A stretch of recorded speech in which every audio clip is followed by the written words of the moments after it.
about filter. So we all aware about that filter. Filter is nothing but it will remove the unwanted signal or unwanted noise. So here the rectified, we have studied half wave rectifier, full wave rectifier. No, this rectified output is not a direct voltage. To convert it into direct voltage, that we will call DC voltage, a smooth circuit is a filter circuit must be used in the circuit. For example, half wave rectifier. In the half wave rectifier, we can add one filter circuit in order to make it as a direct voltage. Okay, here the filter may be defined as a device which removes AC component of the rectifier output and allows the DC component to reach the load. Okay, and also we can define in different way.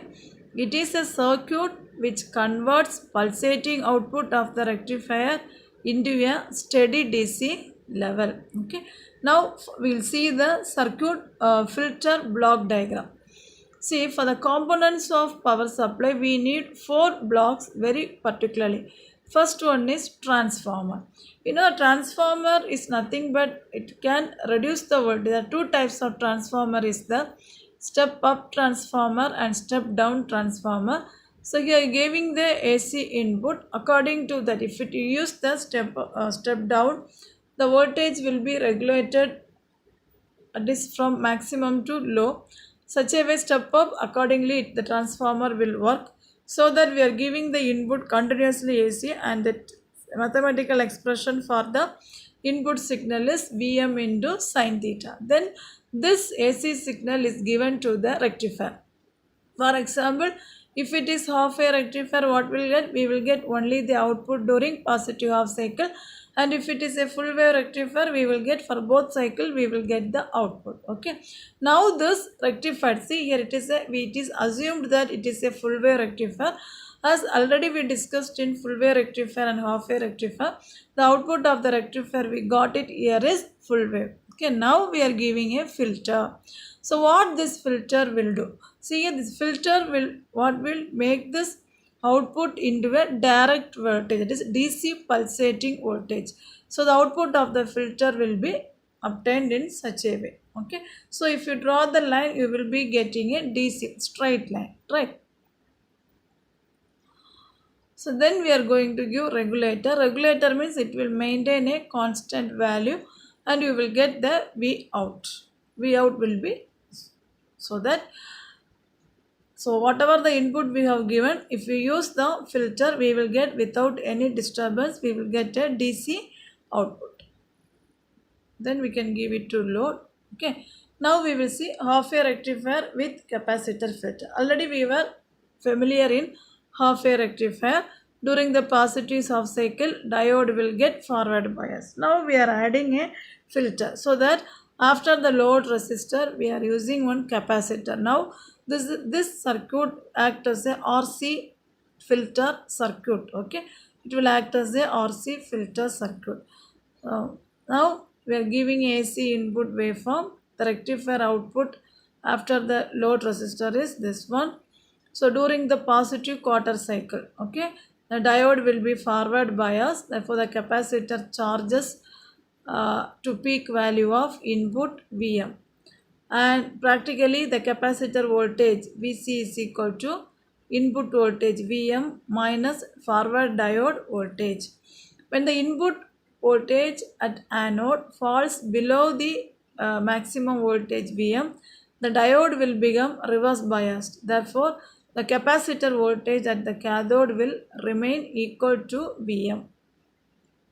Then coming to the positive quarter cycle, no capacitor charging current and the capacitor begins to discharge. Okay, therefore the diode will remain reverse biased rest of the positive half cycle and the negative half cycle.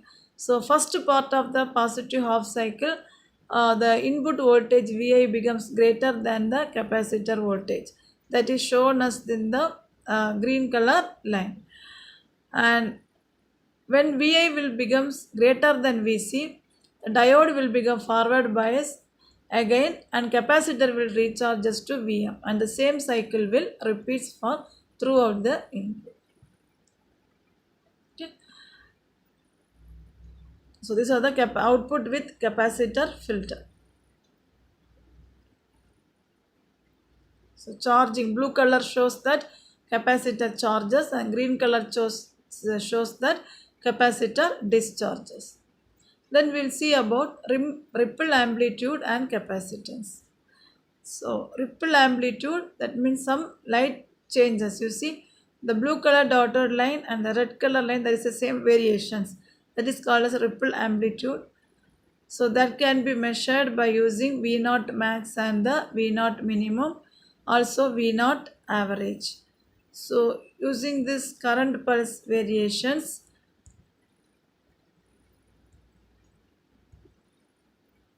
we can take that T1 and T2.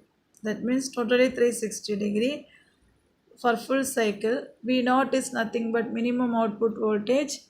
V naught average is equal to average DC output voltage. V naught max is equal to maximum output voltage. And the ripple is ripple voltage peak to peak. Okay. So T1 is capacitor discharge time and T2 is charging time. So based on this, we can calculate the ripple amplitude as well as the capacitance. This is nothing but if we include a capacitor filter in the full wave rectifier. See, here we have used, again here it is acting as a, that is RC filter, RL and C forming a RC filter. Same way, during positive half cycle, positive half quarter cycle, capacitor charges, remaining positive half quarter discharges. Charges, discharges. During this charging period, the whatever the input voltage, it will be maintained. During the discharge period, it will be decreased. So how we, same procedure, we are going to calculate the ripple amplitude and capacitance of the full wave rectifier with capacitor filter. So whenever the capacitor charges, diode D1 and D2 will conduct. When the again whenever the capacitor charges, D3 and D4 will conduct for the 90 degree as well as the theta 1, that is phase 1 and phase 2 changes. T1 is for discharging period and T2 is for charging period. Therefore, we can write theta 1 is equal to sine inverse of V naught minimum divided by V naught max. Theta 2 is equal to 90 degree minus theta 1. T2 is equal to theta 2 into T 360 degree. It is rising time, discharging time T1 is equal to total cycle, that is T by 2 minus T2. The capacitance can be written by load current into capacitor discharging time divided by V into R P. Now expression for ripple factor. Now here whenever the capacitor discharges, some of the charge will lost by the capacitor during the interval T1. That we will call it as Q discharge, and that is equal to IDC into T1. And this charge is replaced during a short interval of T2. That means the voltage across the capacitor changes by an equal amount. Therefore, the capacitor will charges. That voltage is called Q charge. That is nothing but C into V or PP. So Q charge is equal to Q discharge. So C into ripple voltage equal to DC current into discharging time. Therefore, ripple voltage is equal to DC current into discharging time divided by C. Then the same way for half wave rectifier. Half wave rectifier, T1 plus T2 is equal to capital 2. We know that T2 is very less than T1. Therefore, we can write ripple voltage is equal to IDC into T by C. IDC by F into C. RMS value of ripple voltage is given by Vrms is equal to Vrpp by 2 into root. So the ripple factor for half wave rectifier gamma is equal to Vrms by Vdc equal to 1 divided by 2 into root 3 in the Fc into RL.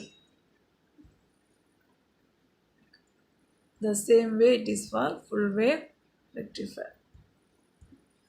Same assumption, here it will be 2 into Fc. Since it is full wave rectifier. Therefore, we will get gamma is equal to Vrms by Vdc equal to 1 by 4 into root 3 Fc into RL. Okay.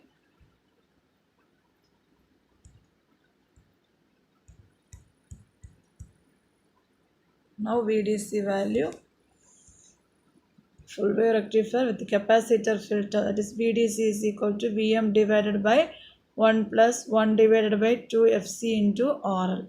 For full wave rectifier, VDC is equal to Vm minus VDC by 4 Fc into RL. Finally, VDC is equal to Vm. Okay. Thank you.